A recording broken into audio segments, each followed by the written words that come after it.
If you're new to music theory, I guarantee you have had to start to identify intervals. Your teachers probably played you something like that, and you've had to tell them, what is that interval? Now, if that's something you struggle with, don't worry, you're not alone. I've been teaching music theory for 10 years, and this is something that many people have a hard time with. And if you get online, you're gonna see all sorts of videos telling you to do it this way or that way, and it may not work for you. You may think, I'm never gonna be able to hear these intervals. Well, I can tell you after working with hundreds of students, it is possible. And there's not just one right way to do it. There are actually many ways to hear things. And you as a brand new student are going to have to figure out what works with your brain, with your experiences, and with your preferences. Today I'm going to show you 3 different ways of identifying intervals that have worked with the majority of the students that I have worked with. The first way is the way that you will see most commonly online, or your teacher might have told you, and that's identifying intervals by song. Now, this is a really great way of identifying intervals because we all know songs. We listen to music. That's why we're studying music in the first place. That's why we're doing this. And so to identify intervals by relating it to a song we already know is a really great way to start for a lot of people. The way this works is you listen to an interval like this, and then you think, okay, what song starts with that interval? In this case, Twinkle, Twinkle, Little Star starts with a perfect fifth, which this is a perfect fifth. So you might hear,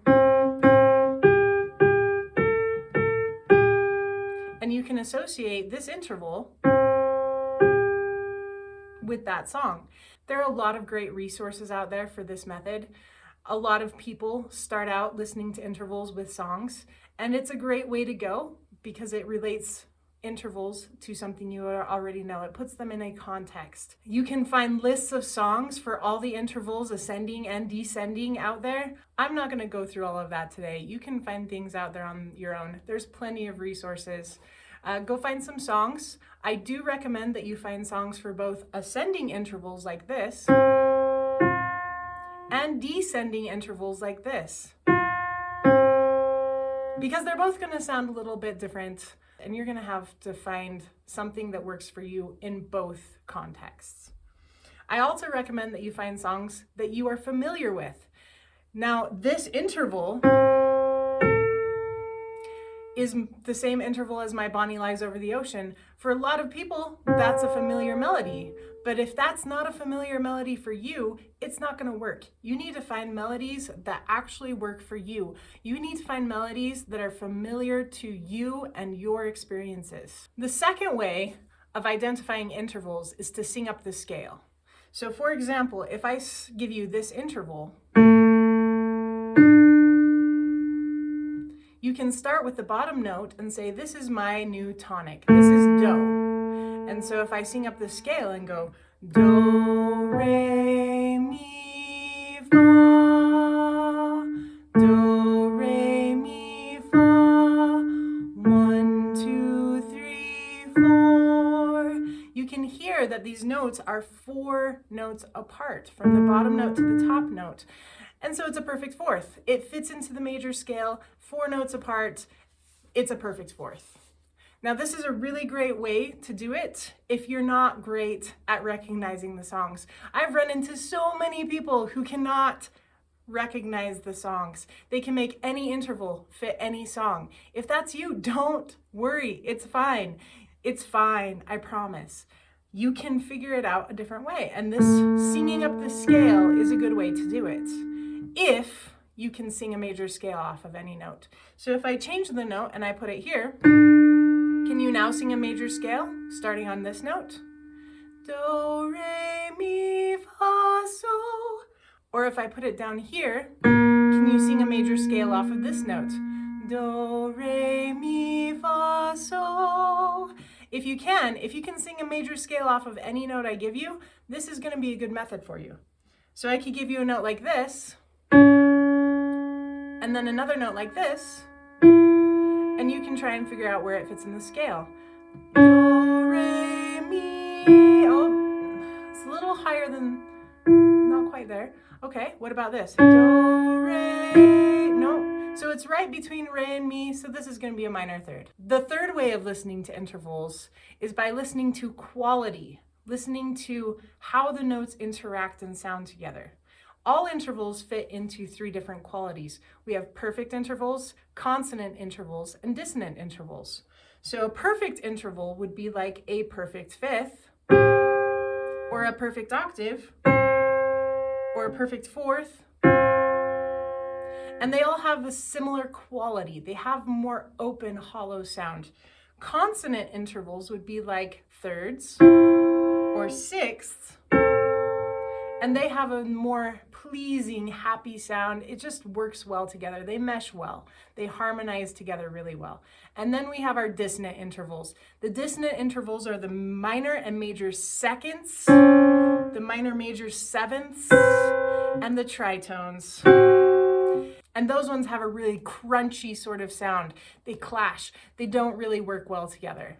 So if you can identify the interval by the quality and recognize, oh, this is pretty clashy, that's probably a dissonant interval, you can eliminate all of the other intervals that are perfect or consonant and just focus on the dissonances. Now this one is a pretty close together interval. Those 2 notes are close together. So it's probably going to be not a major seventh because those would be far apart. These ones are close together. It's more likely going to be a second.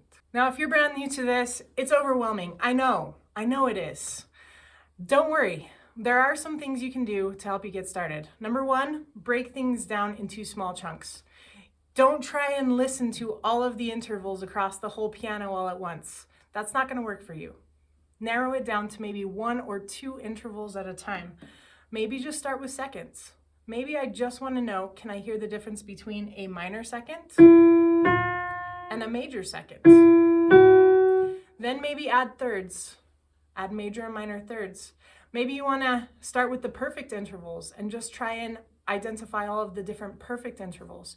Maybe you want to start with just the dissonances and identify the dissonances. Start small, build up. That's going to make a huge difference. The second tip I have for you is to take breaks. Your brain is learning something new. This is brand new information. It's mind-blowing in a lot of ways. Your brain has to make new connections and new neural pathways, and it's going to take some time. So don't try and do this all at once. Practice in small spurts. 5 minutes is plenty. 10 minutes is probably too much. 2 minutes might be just right for you. Practice in small spurts with small chunks of information at a time and build up. Pretty soon you're going to be able to identify all of the intervals, no problem, every time. My third recommendation is to sing. Sing while you're identifying these notes. Put it into your voice. If I'm trying to identify these 2 notes, da, da, I'm going to have a much easier time doing that if I have some sort of physical thing that I'm doing to help me figure out those notes and create a mental image. The fourth tip I have for you is to try multiple methods. Maybe you tried this song method and it works. Great. Check yourself with the singing up the scale method.